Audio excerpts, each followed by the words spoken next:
एक बार भगवान शिव कैलाश पर्वत पर वेदों का रहस्य माता पार्वती को समझाने लगे। माता पार्वती बड़े ध्यान से सुन रही थी, किंतु बीच बीच में वे ऊँघने भी लगती थी। जब बहुत प्रयत्न करने पर भी माता पार्वती अपने मन को एकाग्र न रख सकी तो शिव को क्रोध आ गया। पार्वती, ये क्या हो रहा है? मैं तुम्हें इतना गूढ़ रहस्य समझा रहा हूं और तुम हो कि नींद की झपकियां ले रही हो। तुम में तो इतनी ही बुद्धि है जितनी किसी मछुए की स्त्री में।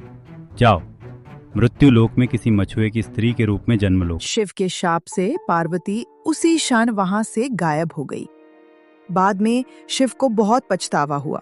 ये मैंने क्या किया? जिसका स्नेह मेरे लिए अगाध था, उसी का मैंने आवेश में आकर त्याग कर दिया। शिव की मनोदशा उनके परम सेवक नंदी से छिपी न रह सकी।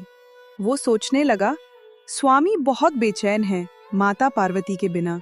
जब तक माता लौटेंगी नहीं, स्वामी को चैन नहीं पड़ेगा। उधर माता पार्वती मृत्यु लोक में पहुंची और एक शिशु बालिका के रूप में पुन्नई वृक्ष के नीचे लेट गई। थोड़ी ही देर में पुरवर कबीले के कुछ मछुए अपने सरदार के साथ वहां से गुजरे तो उनकी नजर उस शिशु बालिका पर पड़ी। हे भगवान, ये नन्ही बालिका इस वन में कैसे? सरदार ने बालिका को उठाया और उसे भगवान का भेजा प्रसाद समझकर अपने घर ले आया। उसने बालिका का नाम रखा पार्वती। कुछ बड़ी हुई तो पार्वती अपने पिता के साथ मछली पकड़ने जाने लगी। बड़ी होकर उसने नाव चलाना भी सीख लिया। पार्वती अपूर्व सुंदरी थी। कबीले के कितने ही युवक उसके रूप की प्रशंसा करते नहीं अघाते थे। उनमें से कई तो पार्वती के साथ अपने विवाह के इच्छुक रहते थे, लेकिन पार्वती उनमें से किसी के साथ भी विवाह के लिए इच्छुक नहीं थी। उधर कैलाश पर्वत पर शिव को पार्वती का वियोग असहनीय हो रहा था। एक दिन उन्होंने अपने मन की व्यथा नंदी से कह ही डाली। बोले, नंदी, मैं रात दिन पार्वती के बिना बहुत बेचैन रहता हूँ और उस घड़ी को कोसता रहता हूँ जब मैंने गुस्से में आकर पार्वती को शाप दे दिया था। काश उस समय मैंने धैर्य से काम लिया होता। स्वामी, तब आप पृथ्वी पर जाकर उन्हें ले क्यों नहीं आते? नंदी ने हाथ जोड़कर कहा। कैसे लाऊं नंदी? उसका विवाह तो किसी मछुए से होगा। शिव के मुख से करा से निकली। शिव के मन की व्यथा जानकर नंदी विचार करने लगा कि मुझे कोई ऐसा जतन करना चाहिए जिससे स्वामी को मनुष्य बनना पड़े।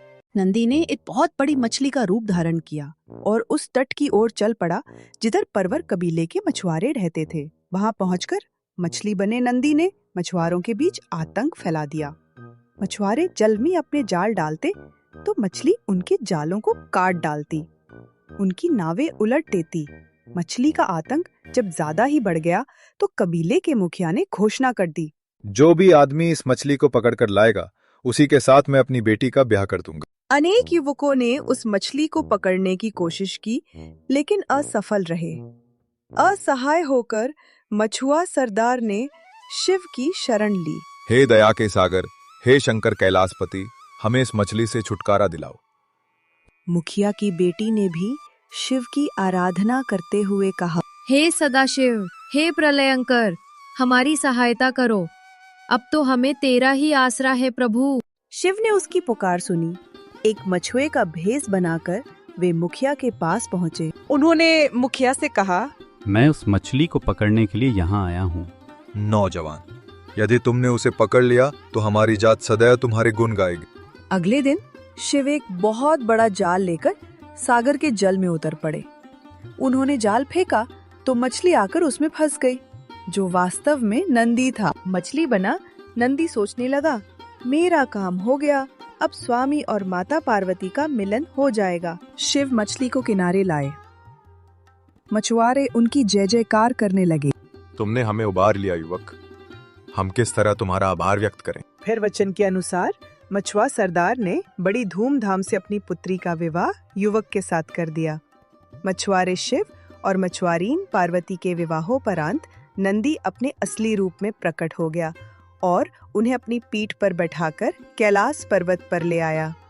शिव की अंतर्वेदना दूर हो गई और माता पार्वती शाप से मुक्त हो गईं। जीवन चक्र पहले की तरह चलने लगा।